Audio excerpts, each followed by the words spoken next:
রাজনৈতিক দলকে নিষিদ্ধ করবার আমরা কারা? আওয়ামী লীগকে নিষিদ্ধ করার পক্ষে না। মির্জা ফখরুলও বলছেন রাজনৈতিক দলকে নিষিদ্ধ করার আমরা কারা? আপনারে তো নিষিদ্ধ করতে কয় নাই, আপনি কইরেন না। অন্যদেরকে করতে বাধা দিচ্ছেন মানে আপনারা আওয়ামী লীগের পক্ষে। তারেক রহমান টাকা খাইছে ইন্ডিয়ার কাছ থেকে আওয়ামী লীগকে নিষিদ্ধ না করার জন্য। বিএনপি ক্ষমতায় আসতে পারবে না।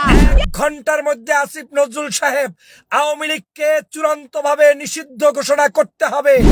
আমরা ঘন্টা দেখবো, আমরা ঘোষণা করছি। বিএনপি কেন আওয়ামী লীগের নিষিদ্ধ চায় না? আমাদের সবার মনে শুধু একটাই প্রশ্ন, সেই প্রশ্নের উত্তর কিন্তু বিএনপি একজন নেতাই দিয়ে দিয়েছে। তার মুখে আমরা শুনবো কেন তারা আওয়ামী লীগের নিষিদ্ধ চায় না। প্রিয় দর্শক, আপনার দৃষ্টিতে কি মনে হয় অবশ্যই কমেন্টে জানাবেন যে বিএনপি কেন আওয়ামী লীগের নিষিদ্ধ চায় না। তো চলুন, ভিডিওটি খুবই ইম্পর্টেন্ট, গুরুত্বপূর্ণ তথ্য থাকছে। সম্পূর্ণ ভিডিওটি না টেনে দেখতে থাকুন। চলুন এক এক করে সকল তথ্যগুলো আমরা দেখে আসি। আওয়ামী লীগকে নিষিদ্ধ করার পক্ষে না। মির্জা ফখরুলও বলছেন রাজনৈতিক দলকে নিষিদ্ধ করার আমরা কারা? আপনারে তো নিষিদ্ধ করতে কয় নাই, আপনি কইরেন না। অন্যদেরকে করতে বাধা দিচ্ছেন মানে আপনারা আওয়ামী লীগের পক্ষে, ঠিক কিনা? আবার জাতীয় পার্টিও নিষিদ্ধ করার দাবি নাকি চক্রান্ত। তবে উনি কখন কি বলতেছেন সেটা কোনো হিসাব থাকে না। তাই উনি একটা কথা বললে তারপরেই উনার কথা, নিজের কথাকে উনি কন্ট্রাডিক্ট করতেছেন। উনি বলতেছেন রাজনৈতিক দলকে নিষিদ্ধ করার আমরা কারা, তাই না? আবারও দেখেন এই নিউজে কইতেছে রাজনৈতিক দলকে নিষিদ্ধ করার আমরা কারা, জনগণ সিদ্ধান্ত নেবে।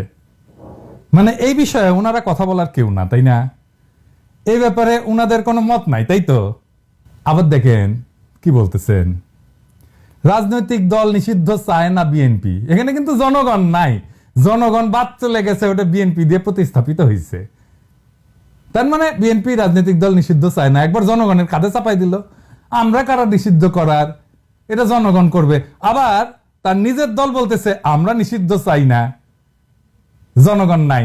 তার মানে আপনি তো নিষিদ্ধ চান না, তাই না? মানে আপনার শক্ত মত আছে, সেটা আওয়ামী লীগের পক্ষে, তো স্বীকার করতে হবে। শুধু তাই না, ছাত্র দল হয়ে উঠছে ছাত্রলীগের পুনর্বাসন কেন্দ্র। দেখেন ছাত্রলীগের চিহ্নিত গুন্ডারা ছাত্রদল হয়ে মিছিল করতেছে। ভাই আপনাদের লজ্জা লাগে না? আরো আছে বিএনপির মাহমুদউদ্দিন খোকন, সিনিয়র নেতা গলে, আইনজীবী নেতা সুব্রত চৌধুরী, কামাল হোসেন, তারপরে সৈয়দ আনোয়ার হোসেন, যে ইতিহাস বিকৃতিকারী এবং আওয়ামী লীগের 1 নাম্বার লেসপেন্সার, লুকাইছিল কলে, আবার সরব হচ্ছে। এখন বলতেছে অনির্বাচিত সরকার সংবিধান সংশোধন করতে পারে না। জি পারে না, সেজন্য আমরা এটা ছুঁড়ে ফেলে নতুন সংবিধান রচনা করতে চাইছিলাম। আপনারা বুড়া খেটাস গুলো বাধা দিলেন কেন? ভালো একটা সংবিধান বানাইছেন, তাও টুকলি ভাই কইরা, তাই নিয়ে ভাবেই আম্বিয়া হাসিনার ছবি মাটিতে ফেলায় মুতে দিছিল না ছাত্ররা, ঘিরা ধরা, দেখেছেন না? ওই সংবিধান মাটির ফেলায় মুতে দেওয়া হবে বেশি সংবিধান। যেটি সংবিধান নিয়ে মিটিং চলবে, গুড়া খাটাস গুলা সেটি যা ধরবেন সবাইকে, এইগুলা না থামাইলে চলতেছে না। আবার কেমন ফাজলামি দেখেন, কয়ে রাখি, জামাতের আমির কইছিল যে আমাদের সংবিধান রচিত হয়েছিল ভারতের মাটিতে। এটা প্রতিবাদ করেছে কে? সংবিধান প্রণয়ন কমিটির পরিবার সদস্যরা। বুঝেছেন? কোন রাজনৈতিক দল না, কোন গ্রুপ না, যারা সংবিধান লিখিছে, টুকলি ভাই করেছে, তার পরিবারের সদস্যরা। হ্যাঁ বুঝছে, কোটা, পরিবার কোটা। এই সংবিধান কি পারিবারিক সম্পত্তি নাকি রে বালছিন? ফাজলামি এগুলা। হাসিনা যেমন বাংলাদেশকে পারিবারিক সম্পত্তি বানিয়েছিল, এরাও সংবিধানকে পারিবারিক সম্পত্তি বানাইছে। তো এই পারিবারিক সম্পত্তিকে কেন দেশের জনগণকে টেনতে হবে? যাই হোক, ফিরে আসি আওয়ামী রাজনীতির পুনর্বাসন প্রসঙ্গে। কেন বিএনপি আওয়ামী রাজনীতির অবসান বা নিষিদ্ধ চায় না, এমনকি চায় পারলে তাদেরকে পুনর্বাসন করে? এইখানে বিএনপির রাজনীতিটা কি? রাজনীতির একটা গুরুত্বপূর্ণ অংশ হইতেছে শত্রু চিহ্নিত করা। আপনারা দেখবেন অনেকে আমার সম্পর্কে অনেক কিছু বলে, আমি তাদের কিছুই বলি না। তার মানে আমি তাদেরকে শত্রুর মর্যাদা দেই না। আবার কেউ কিছু না বললেও আমি তাদের শত্রু বানাই দিই, তাই না? হ্যাঁ, আমার হয়তো কিছুই বলে নাই সে, বা সে আমার সাথে শত্রুতামূলক আচরণও করে নাই। ধরেন আমি প্রফেসর ইউনূসের প্রেস সচিব শফিকুল আলম রে গণশত্রু বলছি, তাই না? হ্যাঁ, গণশত্রু একটা সিল মেরে দেন। হ্যাঁ দেন না, মেরে দেন। না না না কইলেন না, মেরে দেন, দেন দেন দেন দেন না, মেরে দেন, না কইলেন না। হ্যাঁ হয়েছে। যাই হোক, সেগুলো আমাকে কিছু কয় নাই, আমাকে সম্মান করিয়া কথা কয়। কিন্তু আমি তারে বলছি, কারণ সে আমার চিহ্নিত শত্রু। প্রথম আলোর পক্ষে দাঁড়াইছে। প্রথম আলো কিন্তু আমার পিছে আঙুল দেয় নাই কলে। আমার ব্যক্তিগতভাবে আমার কোনো সমস্যা নাই, কিন্তু প্রথম আলোর ডেইলি স্টারে আমি রাজনৈতিক শত্রু ঘোষণা করছি। এটাই রাজনীতি। রাজনীতিতে শত্রু লাগে, আপনার শত্রু চিহ্নিত করতে হবে, বলে দিতে হবে আমার শত্রু, আমি এর বিরুদ্ধে লড়াই করতেছি। সেই শত্রু চিহ্নিত করাটাই রাজনীতি। কমিউনিস্টদের শত্রু পুঁজিপতি, তাই না? আওয়ামী লীগের শত্রু জামাত বিএনপি, বিজেপির শত্রু মুসলমান, ইন্ডিয়ার শত্রু পাকিস্তান, বাঙ্গু সুশীলদের শত্রু পিনাকি।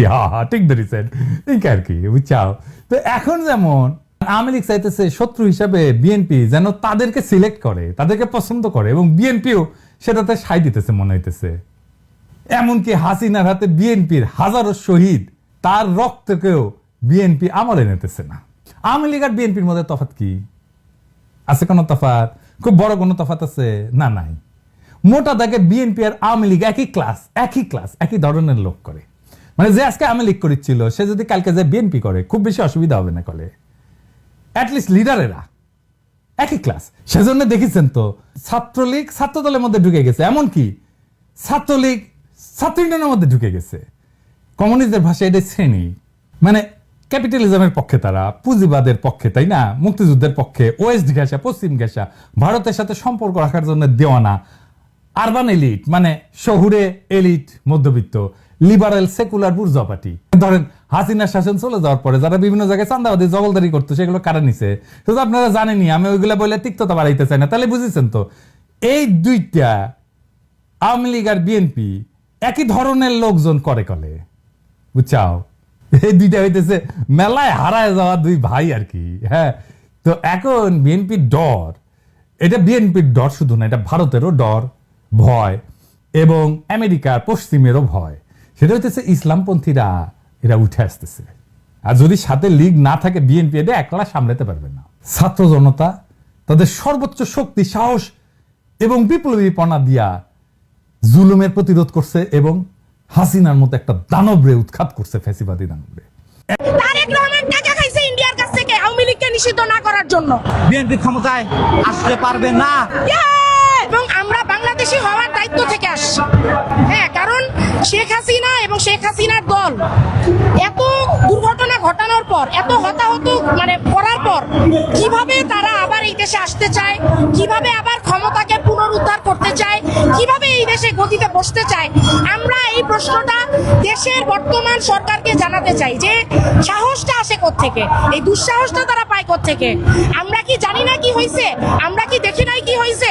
16 বছর মানুষ চুপ থাকছে, কিন্তু 24 জুলাইয়ে আর মানুষ চুপ থাকতে পারে নাই, কারণ 22 দিনে 2200 লোককে মারছে। 13 দিন দেশের ইন্টারনেট সংযোগ বলক বিচ্ছিন্ন করে রাখছে। বলছি ইন্টারনেট আমরা বন্ধ করি নাই, বন্ধ হয়ে গেছে। এরপর আমরা দেখছি কি হয়েছে, মানুষগুলাকে কাঠের ভ্যান গাড়িতে করে স্তূপ রাখছে, স্তূপে দিয়া আগুন জ্বালায় দিছে। মুসলমানদের লাশ দাহ করছে।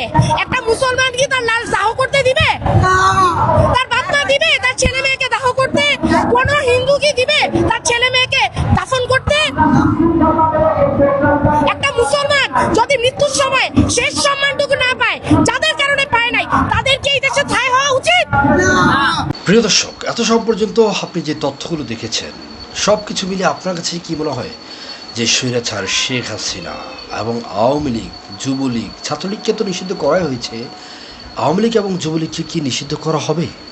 অবশ্যই কমেন্টে জানাবেন। এবং বিশেষ করে আমাদের বীর, আমরা যাকে সেলুট জানাই এবং যার এক স্লোগানে সারা বাংলাদেশ কম্পন সৃষ্টি হয়, বলুন তো সে কে? সে আর কেউ নয়, সে আমাদের হাসনাত আবদুল্লাহ ভাই। আমরা তার দীর্ঘ হায়াত কামনা করি এবং তার নেতৃত্বে ইনশাআল্লাহ বাংলাদেশে একসময় ইসলামের বাণী, ইসলামের পতাকা উড্ডীন হবে ইনশাআল্লাহ। প্রদর্শক সকল ভালো থাকবেন, সুস্থ থাকবেন। আমাদের চ্যানেলে নতুন হয়ে থাকলে অবশ্যই চ্যানেলটি সাবস্ক্রাইব করবেন এবং সকল তথ্য পেতে, বিশেষ করে আওয়ামী লীগ নিষিদ্ধের প্রশ্নে সকল আপডেট পেতে আমাদের চ্যানেলটি সাবস্ক্রাইব করবেন। আসসালামু আলাইকুম রহমতুল্লাহি ওয়া বারাকাতুহু।